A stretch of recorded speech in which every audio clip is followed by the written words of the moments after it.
तो हेलो दोस्तों, जय हिंद, नमस्कार। कैसे हैं आप सभी। आशा करता हूं कि सभी साथी अपनी तैयारी अच्छे से कर रहे होंगे।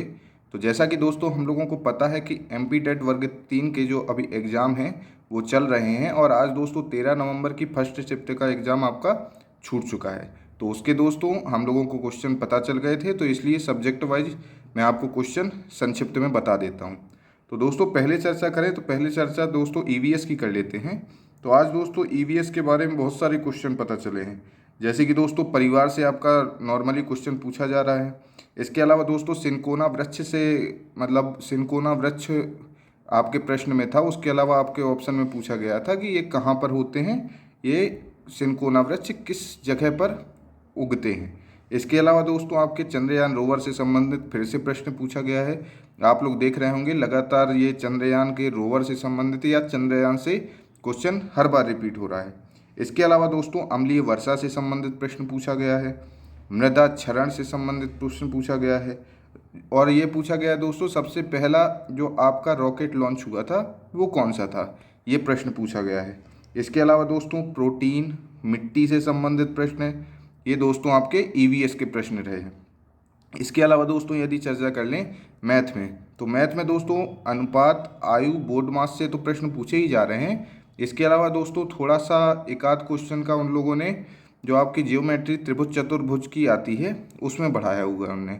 चतुर्भुज में दोस्तों आपसे कोण निकालने के लिए पूछा गया है उनके द्वारा।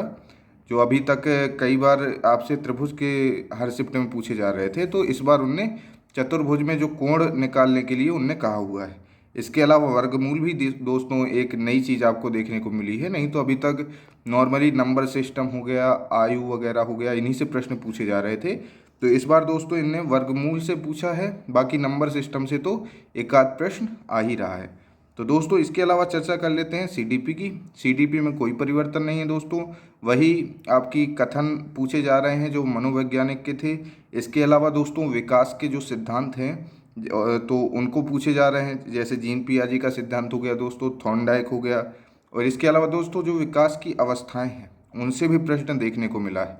और दोस्तों समावेशी शिक्षा से एक या दो प्रश्न अभी तक की, जो आज 7वीं शिफ्ट समाप्त हुई है चौथे दिन की, तो समावेशी शिक्षा से जो प्रश्न दोस्तों, ऐसी कोई शिफ्ट नहीं हुई है जिसमें समावेशी शिक्षा से प्रश्न नहीं पूछा गया हो।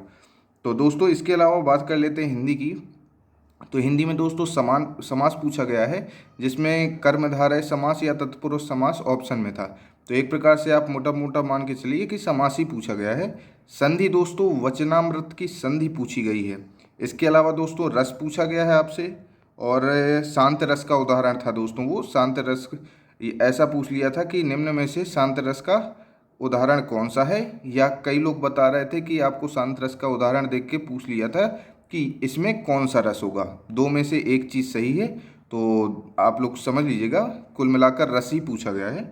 और दोस्तों विलोम शब्द, मुहावरा ये पूछे जा रहे हैं। तो ये मान के चलिए एक ये आपकी हिंदी हो गई दोस्तों, और मैथ हो गई, और एक सीडीपी। ये नहीं पैटर्न बदल रहे हैं, जो कि पैटर्न थोड़ी बहुत बदला जा रहा है वो आपके ईवीएस में बदला जा रहा है। इसके अलावा दोस्तों यदि संस्कृत की बात कर लें तो संस्कृत में एक जो संधि समास के और लकार के अलावा एक नई चीज़ आज देखने को मिली है, वो अवयव मिली है दोस्तों। अवयव एक नई चीज़ देखने को मिली है। तो ये मान के चलिए जैसे कि आगे जो नेक्स्ट आने वाले एग्ज़ाम हैं, तो उन लोगों को मान के चलिए दोस्तों कि सीडीपी हिंदी मैथ जो है आपकी, तो इसमें आपको ज़्यादा कुछ अलग से करने की ज़रूरत नहीं है। इसमें वही चीज़ें पूछी जा रही हैं जो अभी तक की शिफ्टों में पूछी गई हैं। और जैसे ही दोस्तों कुछ पैटर्न चेंज होगा तो मैं आपको रोज़ शिफ्ट फर्स्ट और सेकंड का एनालिसिस बता ही रहा हूँ। तो आप लोग उसको देखकर अपनी, जैसे मान के चलिए आज 13 नवंबर का शिफ्ट छूट गई, तो जिसका एक दो दिन तक एग्ज़ाम है तो वो इन्हीं शिफ्टों को फॉलो करेगा, ताकि उनका जो एग्ज़ाम है इसी के अकॉर्डिंग हो सके। और जिनका बहुत दूर एग्ज़ाम है दोस्तों, तो वो अपनी तैयारी अपने तरीके से भी करती रहिए और लगातार एनालिसिस को देखकर अपनी तैयारी मजबूत करते रहिए। तो बस दोस्तों ये था हमारा आज का एनालिसिस। बाकी पेडागोजी आ रही है, तो मिलते हैं हम लोग अपनी नेक्स्ट वीडियो में। तब तक के लिए जय हिंद, नमस्कार।